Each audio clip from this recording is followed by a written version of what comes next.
I started noticing that I was always being embarrassed on the red carpet. I'd go for events and, they would just, take me aside because I was sweating. I just didn't understand what was going on. I'd never even heard of perimenopause. I'd only heard the word menopause. And I'm educated, though. I want you to know. I travel, I'm enlightened. But I had never heard perimenopause. And people... Hey guys, I'm Dr. Somwebu, and this is season 3, Purple Diaries. In this episode, I'm really excited because I get to talk to an amazing individual. And it sounds to me like it's going to be a lot of fun. So come along with me and let's enjoy the ride as we talk about all things women's health. And on this particular episode, perimenopause, the policy, the money, and everything in between. See you on the other side. Good morning. Hey! And welcome to the Purple Diaries podcast. Thank you. I'm so glad we're finally doing this. Yes, so am I. I'm really excited. I hope I won't spill. I'm hoping you do. Okay. So, I know you, but our audience doesn't. So, would you like to introduce yourself to our audience? When they tell me to introduce myself, I say, okay, what am I supposed to say? Okay, your name? Maybe start with your name. Okay, let's take it from there. They say start at the very beginning. Yeah. That's a good place to start. Okay. So my name is Comfort Booth. A little about myself. I'm a lawyer. Okay, I'm moonlighted as one at a certain point in my life. Lawyer, media personality. I have a media production company. I've done business, I've done event planning. So I think I'm a Jane of all trades, mistress of none. But there's a caveat, often better than the mistress of one. Of one. Yeah. Awesome. Short and sweet. Yes. I like that. And then you left out something. Now advocates. I thought you were going to lead me to that now so that I can stand alone. And of all things. No, so that I can stand alone. Okay. So why I'm here now is because I'm an advocate for women. I think I've always actually been an advocate for women. It's just that I've never formalized it. But this one knocked the socks off me. So that's why it's formalized. This advocacy is more formal. Advocate for, I call them women in winter, which is women who are perimenopausal and women who have gone through menopause. Yes, that's where we are now. So you said, there was something you said that immediately stood out to me. You said it knocked the socks off you. Yes. And I'm sure the people in the audience are wondering, what are you talking about? So let me give a little bit of context, right? Because a lot of the time when people think about perimenopause or menopause, they are thinking, your periods ended. So what do you mean knocked the socks off you? Are you not? Is that not a good? Like a lot of women would love to be done with their periods. So what do you mean when you say knocked the socks off you? So let's go back.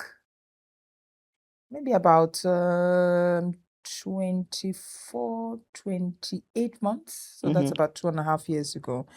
I started noticing that I was always being embarrassed on the red carpet. I'd go for events and, they would just, take me aside because I was sweating. Yes, I mean, it's not good for their whatever. And I just didn't understand what was going on.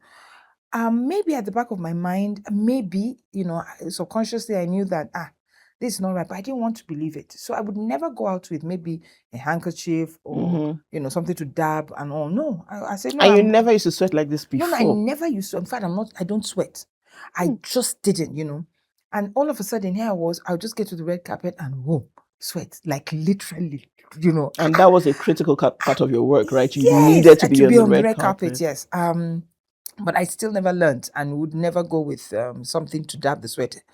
So fast forward, now this is when it, became more apparent to me. Fast forward, December 2024. So now in September, I had attended Policy Innovation Center Gender Summit. And I had taken up, I don't know where it came from, but I was really interested in running something for menopause because I had started just finding myself in rooms where women were complaining. So note, I've had physical expression of it. I'm subconsciously saying, no, there's nothing wrong with me. Then all of a sudden, I started going into rooms where women are complaining, I don't know what's wrong with me. They're telling me maybe it's this, they're calling it perimenopause. I'd never even heard of perimenopause. I'd only heard the word menopause. And I'm educated, though. I want you to know. I travel, I'm enlightened. But I had never heard perimenopause. And people would say, oh, maybe this is it. And I was wondering, why were they whispering? Why weren't we saying it out loud? Why were women is in their groups that were saying it? So I go to Gender Summit and I struck up a conversation with, I remember at that time was Ambassador of Belgium. And, we started talking and, it was interesting. He said, oh, what I was saying was what he had started seeing in their own society where women were, talking and not understanding. So it was the issue of the lack of knowledge and what was happening to them at a certain point that was standing out. And he even gave me the story of I gave him the story of a lady who went to church, went for night vigil, and the one that they'll be crying on the mountain and all that, because it said it was evil spirits that were disturbing her. We hear that a lot. It turned out not to be evil spirits at all. In fact, maybe a spirit had never visited her. And fast forward to, then I now decided I was going to do a one-day dialogue based on that, okay, the major issue I'm hearing here is the lack of knowledge. So we need to bring women together for a certain group, certain people, females in the industry, different things, and then come and talk about it and then raise awareness. Okay, it was supposed to be I think I put it for November. No, I put it for February. By December, I wasn't going out. I just noticed. Yeah, I'd stopped going out. I noticed that, I'll get there. I noticed that I had anxiety when I would get an invitation. And immediately I would shut down. I stopped going out. I wasn't looking forward to the invitations. I didn't know what was wrong. I wasn't talking to anyone. I wasn't picking the phone. If I picked the phone, I would probably type. I would see it ring, but I wouldn't pick. If I felt it was somebody that just didn't want to ask me too many questions, I would type maybe an excuse, or I'll call you later or something like that. But where was the anxiety coming from? Like, can you walk us through your thought process? There was no thought process. I didn't know what was going on. I just realized, hey, homie, what's the problem? I like going out. I don't mind it. I'm a social person. So what was the problem? That was what was causing me the anxiety. Why was it now that all of a sudden I was being told to go out and I was anxious because I now felt, oh, I have to go and get dressed. I have to do my hair. But these were things I was doing before. I have to wear my shoe. I have to go out. I have to interact. It was even the interaction. It's December. And then now I had said I was going to do one-day dialogue in February. I hope you know that in between, from September to November, I had already started going around saying, oh, I'm going to have this. Now, what was crushing me was I could not even write a letter of invitation to anybody. I didn't have the mental presence. Just like I just woke up one morning and I did not have the mental presence. So how was I going to have? So it wasn't like it was this gradual. No, it for was me, just no, for me, it was. So maybe it was gradual, but I didn't notice it because I'm actually a homebody. Okay. But maybe the disconnect was I should have known there was something wrong when I wouldn't go out. Even though I'm a homebody, I go out. So I mean it's a bit of contradiction, but I wouldn't have a problem. But I wasn't. If something finished in the house, well, too bad. Improvise or won't just use it. And I will never forget. It was December 31st. The last ounce of mental energy, the last I'm getting teary because I know what I went through. Take your time. There was nobody to talk to. They did not talk to.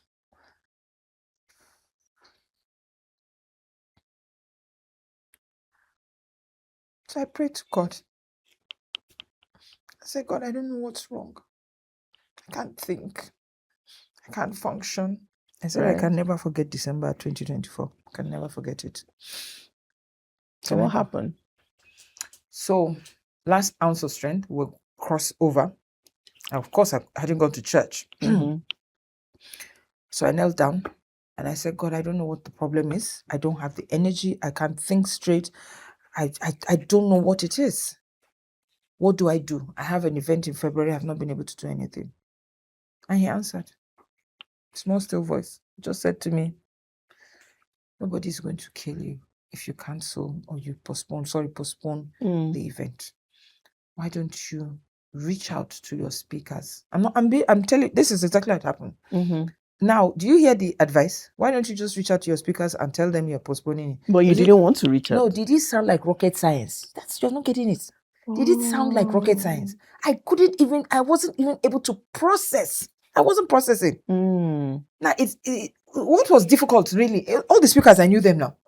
Was I not the one? I had been the one to approach them. Now, all of a sudden, I did not know that I'm supposed to go back to them and just say, can we postpone this thing till April? I see what you're saying. Yes. And that was when I said, okay, thank you, God. And there was the breakthrough at that point for me mentally to be able to do it. So I just picked the phone, really. I didn't even write. I just picked the phone and I said, oh, please, I'll need to postpone this till April. I'm not quite ready. And everybody, number one, said it was no problem. Everybody said April was fine. Because, there were busy people and I wasn't sure that everybody was going to be able to come again.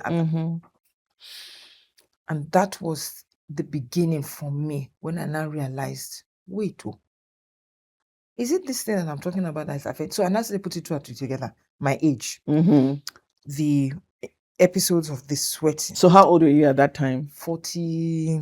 I'm 51 now. So that's what, 48? So you're 48 going on 49. Yes, something like, yes, that was it. And I now realized, oh my goodness, this is probably what it is. But was this the point where you then remembered all the women who had been complaining? Yes. Okay.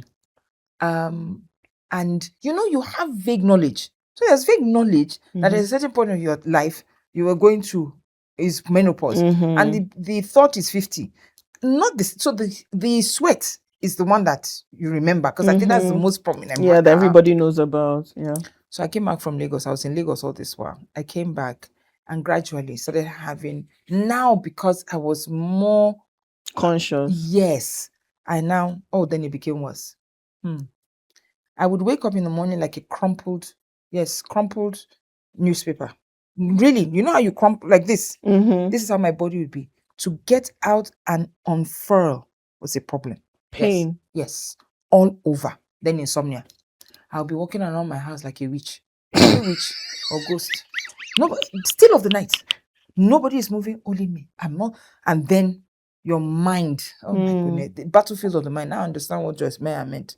That's when all your mistakes, all your experiences, all the bad things you've done that you thought you have forgiven yourself for, your mind will say, what? That's why you're where you are. You can never be better than this. So you can't sleep and the thoughts are just... Then sweat.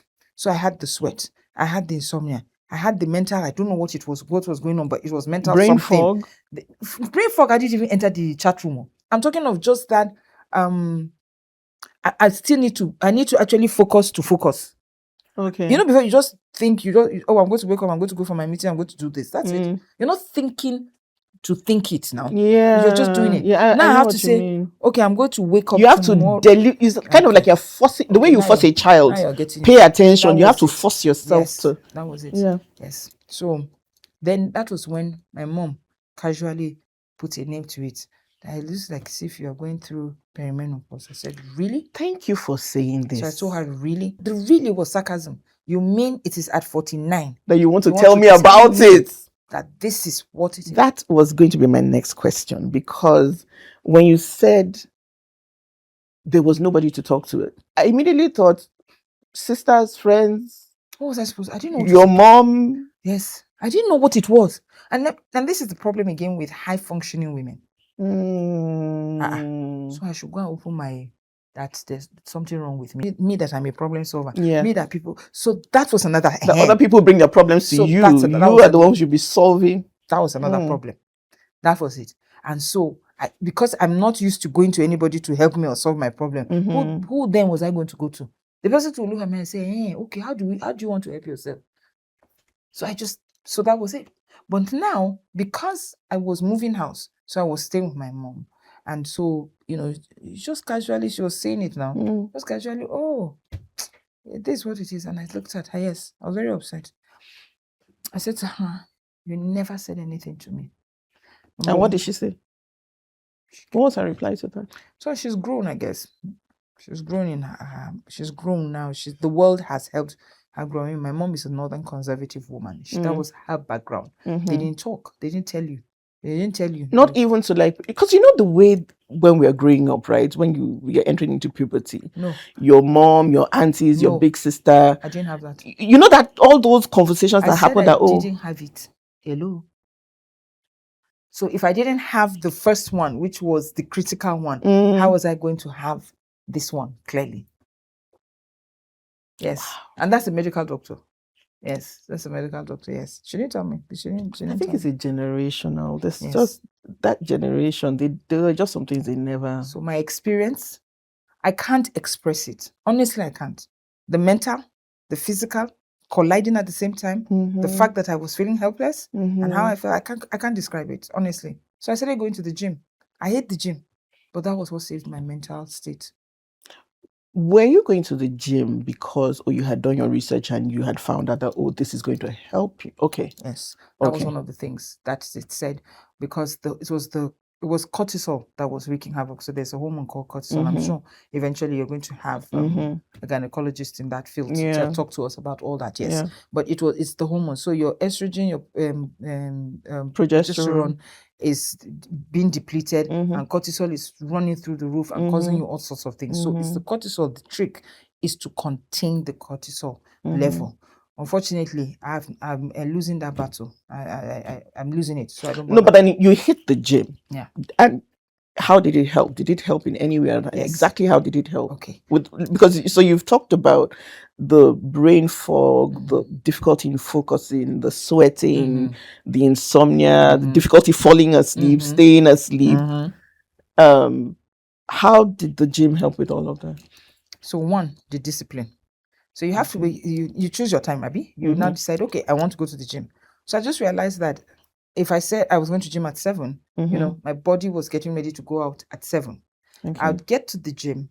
I would work out, I would sweat, and I just noticed that my body was now not as stiff as before. So that was the pain reduced. Yes, okay, greatly reduced. I'd lost weight, so the knees were getting better.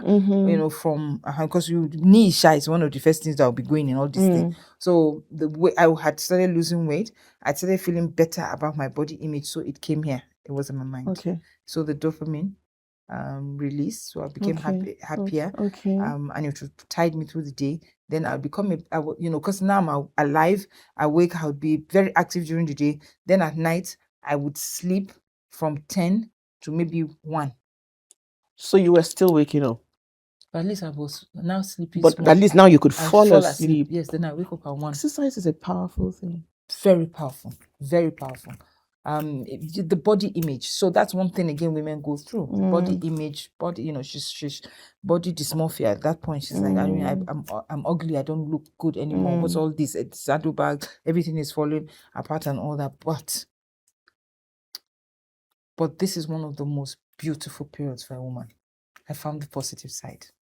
One of the most beautiful. She will never, if she doesn't embrace it now, she'll never be happy going forward. And that's the truth. And why did I say that? What else? What else can go wrong for you? No, at this point, what else? Sure. Because your career, you're winning. There's no fear of pregnancy. Okay. You are not worried about the kids. Pregnancy is still there. In fact, women at this stage, actually, I've heard about people who got pregnant. Twins, in fact, multiple births. Yes, because the hormones are all over the place now. Hormones are all over the place. So you don't know what is happening at all. Before you know it, the egg, instead of 1 egg to release 2 eggs. Then you do 7 months, no egg again. Then 3 will release. You can't. How will you explain it to the neighbors?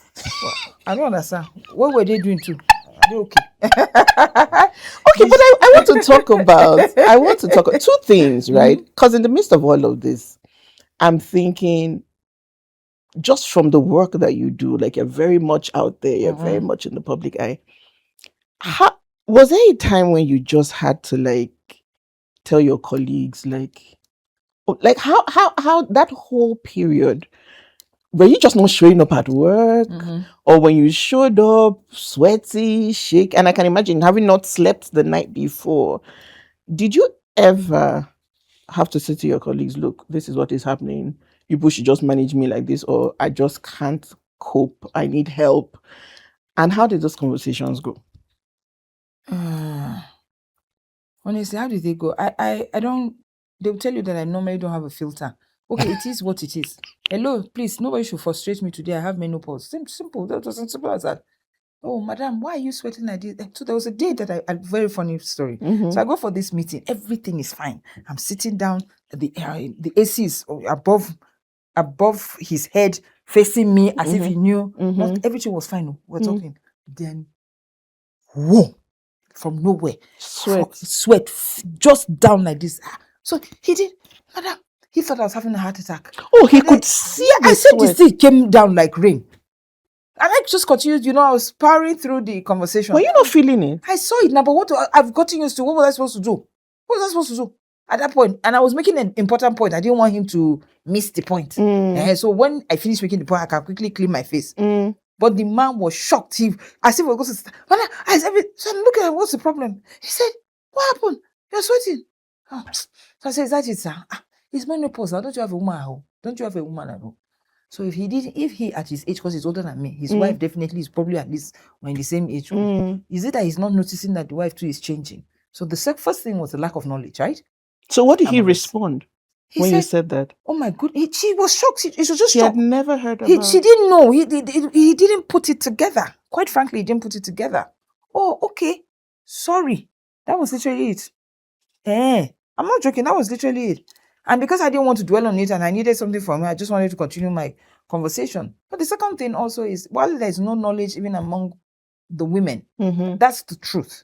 There's a total dearth of even knowledge. Amongst educated women. Maybe I'm one. If I would say that I'm educated, you are. I'm one. Then now imagine you don't know. Then you have a husband. You don't know. What's he supposed to know? Like, how do you explain to him? No, what is he supposed to know? And so that causes friction in marriages. So there's a high rate of divorce at this point because everything is going down here. The woman doesn't know what's happening to her. He doesn't understand her. She doesn't have the patience. Or she doesn't even know what's going on. And she does not have the patience. Please, you must notice she doesn't have the patience because she didn't sleep. She didn't sleep. Her body is paining her. She has brain fog. She's now probably can't even stand the man. Loss of libido. So all this, he is looking at her and wondering, are you not my wife? I don't understand what's going on, all that. She's frustrated. She's shouting at the children. She becomes a mini monster in the house. So many things. You know how we were growing up then, and your mom gets to a certain age, and you're like, everybody's just avoiding her. Every small thing is triggering her. Some people say that this man has become a witch. Nobody quite understood. And I feel like even they didn't have the words to explain. They didn't. Honestly, they didn't. They didn't. And after a while, even if they did, okay, we'll just have to accept it. It is what it is. That's the truth. So that brings us to the third one. What policies are going to be made for women that are in menopause in the workplace? Before you go there. Yes, ma'am. Because I know you just said you went from, you were going through all of this. There's a gap that we haven't quite addressed, because here I am now at the age where you were, right? I'm going to be 50 next year, and life has been wonderful in the last, let me say, 18 months. It's been rough. Sometimes I feel like I've gotten over the worst of it, and then some mornings it's just hard to get out of bed. And I'm not talking about pain now, I'm talking about the mental. But I have never said to myself, let's go and advocate. You understand what I'm trying to say? So many women before you went through it and they were just gossiping to each other and going like, is this thing happening to you? What took you from, no, I need to get this message out there. I need to advocate for the woman. Somebody needs to make this thing formal. People need help, and I'm going to make sure they get it. What did it for you? At what point did you go from, no, we need to get women the help that they need? Honestly, it was the pockets of conversations. I just couldn't understand why in the 21st century, with all the fight for freedom for women to be able to work, to be able to become more economically independent, for her to even just be more of a human being in her own world, why was it difficult for us to have conversations about it honestly? Why was it difficult for me to say, look, today I'm not in the mood, okay? because it's just not working for me. We can't do that, because if she does that, the workplace looks as if like she's slagging off, or she's lazy, or she's taking advantage of the people around her. That is it. I had women telling, interestingly though, there are women who don't understand what the whole fuss is about. They say it's a natural thing, go through it, suck it up, keep quiet. I had actually a woman, an older woman who I went to look for financial support, telling me that, and she meant it. She even had a look of disgust because she didn't understand why she felt I was making a whole deal about it. So she never, is it that she had never had menopausal symptoms, or she had and felt? She had gone through it, and so for her, I've had it, I've gone through it. What's the big deal? It's part of nature. Yes. So I now said to her, I agree with you, it is. But do you want me? So I said, with all due respect, ma, you don't need to use your phone now. Because the phone became, what do you call it, a solution to a pain point, which was ease of communication. So you don't need it now. It's a natural thing to communicate. You send your letters by Dove. Yes. What did you do? Yes. You know, yes. And I told her, with all due respect, ma, I said, the fact that something is natural and that women are going to go through it, does that mean that we should not educate them, let them know, so that they begin to put their house in order? Imagine how my December would have been different if I had been told, because now I would have had to have more regular visits with my gynecologist, who would probably have been able to pinpoint when mine would begin to start, right? Just by monitoring your hormone levels. Something as simple as that. And then if I started feeling that way, immediately it's one of two things. They'll either some therapy of, they'll tell me, now that you know, do you have a friend that you can talk to? Do you have somebody on your speed dial? Is there something you like to do? This is so where you begin prepare for it in advance. Fantastic. So education. That's it. And then you prepare in advance. Simple. And I asked her, what's the problem with that? Why is it that with women, we think that the only way we can be considered women is we must suffer? Because that was it. So let me ask you, right? I think this is a good segue to then ask. And I know you went to this woman, probably wanting her to fund this. How has this journey been? Like, even just raising funding for advocacy and everything you're trying to do around perimenopause. You want me to be honest? Please. Okay, so when we go to the one-day dialogue, one-day dialogue, God was kind. I did have some very good sponsors. PIC was one. And why I liked that was because PIC already at that time saw it. That, okay, this is something that we need to key in now. We're not right there here, but let's do it. I did a documentary. I wrote cold letters to some banks. Zenith Bank responded. So at that time, for the one-day dialogue, I did get some good sponsors, and we were able to, to execute. And it wasn't hard to convince those people that this was... It was somewhat, but I think based on the 2024 experience, maybe God just wanted this to come out. And I'm still getting to where we are today now. And after I did the one-day dialogue, some people did some follow-ups. I had some interviews here and there, but nobody was really catching it, because there's this apathy that there's a time frame. Maybe you go through it and it will end. So it's still that, okay. But nobody goes into perimenopause knowing this is the end date. But that's for you now. For them who want to give them, what's the big deal now? It's not life, it's not cancer now. What's this? It's not the cessation of your period. Why are you shouting? But it's not. That's the point, and that's why we're here. And that's why when PIC now said, you know what? Come, let's blow this up, because we can see why. Policy Innovation Center is, I think, is actually what this movement needs now, because of the policy. It has to be nationwide. It has to be nationwide. You can take it regional wide, global. And why? Because as long as you're a woman, you will see it. There are the outliers, but how many are they? You see what I'm saying? And now that you say that, I feel that even the people you are calling outliers, right? It's not that they didn't go to perimenopause, right? It is that they were experiencing the symptoms individual. Because for most of us, right, it's not like you get all the symptoms at the same time. No. You have this one, it looks like it has resolved. 3 months later, you're having another one. So for me, beyond the hot flushes, I was also having formication. So I'm sitting down and I'm feeling like things are crawling on me, right? At a point, I had to go get a microscope. I've been through a lot. Honestly, I can to look at my skin, because I'm like, I hope I'm not dealing with like an infestation. Maybe I need to go see the dermatologist and all of that. There was nothing. There was nothing. It's Come to find that fornication is one of the symptoms. Yes, it is. And then the frozen shoulder, I wake up in the morning with so much pain, and then I look back now and realize it was depression, because to wake up and not be able to get that, I need to talk to myself. Same right thing. And you're right, exercise helped. Yes, but I hear what you're saying, right? If so many women are going through these things, I'm going to church to give testimony, oh, I've not slept for 3 years, oh, I'm going through spiritual attack, is with the benefits of hindsight I realized that all those testimonies I was hearing in church, it was perimenopause, which most if there had been education. So yes, I completely agree with you. Like we can't let it continue like this. Yes. And if somebody is saying why policy, because if you don't have policy, money doesn't get released. So simple. Funding follows policy, yes. Right? And then what do you want the funding for?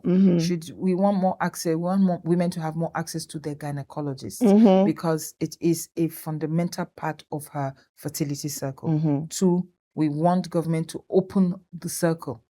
It's not just when she gives birth, but when she sees her last period, then her circle is closed. Because we often treat perimenopause as if it's just the cessation of your but it's not. It's every organ system that is affected. Your hormones. The major hormone that made you a woman is the one that is betraying you now and saying goodbye to you. And it's taking my own. I don't understand the journey.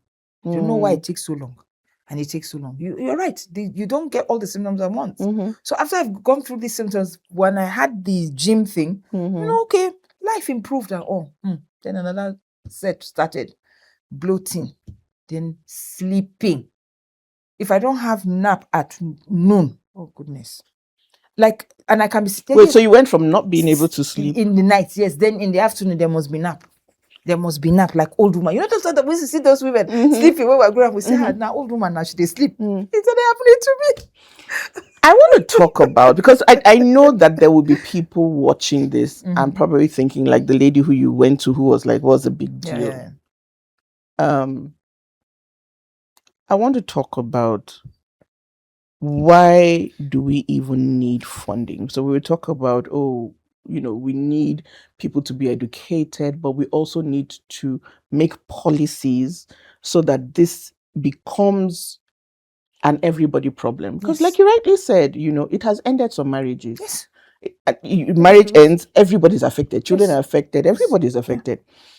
And so I want to talk about, what do we need the funding for? And when we are talking about, we need policies for what? If you had a magic wand and the government said, okay, Madam Comfort, what do you want us to do? What would you ask for? 2 things. I think the first one, as I said, was access. The access, even now, access for women. See how long it took for women that were pregnant, to have maternity leave. Thank you very much. And access to even just let her see doctor to check her, see if her baby is fine. It's the same thing. Women now, especially because we have more latitude to be women, to be ourselves, to explore ourselves and all that, we found ourselves in high pressure positions. Women, especially women who have careers, high pressure positions. And it is at that age, she's at that level. In her late 40s, early 50s, she's MD, she's CEO, she's assistant nurse, and then she's going through this. The woman in the workplace needs to be protected. And the only way she can be protected is either to be given you're giving her support in the workplace. Support in the workplace. I said someone like me, by 12, I must nap. Are you good? Am I going to? You understand? For me, it's the AC. Like that AC cannot go off. So you see, and all this, you're at work, you're on the move. You need that support from your workplace. The government needs to let employers know that these women at this age need this support, right? That's so access for me to more what do you call it? Workplace accommodations. Let's call it that. And no, the one about the hospital now. Okay, so access to your ORG, your obstetrician and how does that look like for a woman who needs about 10 years of this care because it's about that. So there's a period. There's a period. I mean, there's a period of care. That's from the start of perimenopause to where she actually becomes menopausal. Hopefully, it's 10 Is it 10 years? Yes, it's about a 10-year process. So, what does that look like in terms of that for a woman? Are they going to give us some benefits? Are they going to give us some reduction? What does it look like? Because a whole woman is what will contribute to society. So, government shouldn't just look at it that it's about her, but it's about the contribution. Just the same way that when a woman gives birth and has children, you know, there's all that support for her because she needs it to groom the children who she's going to release into the community. Who become part of the workforce. Thank you. So it's the same thing with her, that she's going to now, she's moving from a certain stage of her life to where she's now going to become an elder, a matriarch, a grandmother. It's a totally different journey. That is, she needs to be equipped for that. You want her to go into that one, be frustrated, angry, upset, devastated, and all. No. So what I'm hearing you say is that government should be interested because at the end of the day, that support that they're providing to women, like you said, these are women who are already at the peak of their career, right? Yes. At the end of the day, still comes back to the government, right? So you want to support her so she's at her most productive, so that she's then able to be a member of that workforce, contributing at her peak, right? Because she has only a few years and then she's retired. Yeah. It's what's from then, if she's 50, she retires at what's maybe 60. You know, so 10, 15 year, you know, period. And then you release her into society again. Because as I said, she now becomes what? Either an elder and something, a matriarch or a grandmother. She's now, it's a totally different life journey for her. How does she look there? And her contributions are all still in society. Because many women retire from active service to now become caregivers to their grandchildren. Okay. You want her to be beating them in annoyance because you didn't understand what happened to her. No, you don't want that. You know, you don't want that. What was the second thing? So we talked about workplace accommodations. Yes. You said there were two things. Yes. One was the workplace accommodations. Yes. I want to hear what the second thing was. The health, access to health. Okay, and then the access to health. Yes, access to health. The same way that there was a fight for women who were pregnant to have access to health, benefits, and that as a total package. Easier. Yes. So those two things, are they not distinct? Yeah. They're distinct. So I think for me, those are the two major things. Okay. So can I add one more? Yes. Is it government again? It could be anything. Go ahead. Education is very important. So I think maybe I should take it to the homes. And I'll take it from, as I said, from my own situation. When I realized what it was, I made up my mind that my daughter is not going to go through it. I don't know, however, I'm going to tell her. If I tell her in the wrong way, God forgive me, let her shall get the information. But I think it's better for the next generation to get the information than for them not to have it. Okay, then in that case, I understand what you're trying to say. So the government is still involved. It's still involved. And I'll tell you how. Because it's still a health issue, right? Okay. So just the same way a woman gets pregnant and we want to make sure that within that 9-month period, we see her at least 4 times. Okay. Part of the reason why I want to see her those 4 times, apart from tracking her physical or physiological progress, is also to educate, right? So at each of those instances, you're telling her, oh, this is what you need to do during this period of pregnancy. This is also how you need to look after your baby. So there's a lot of health education that happens during that period.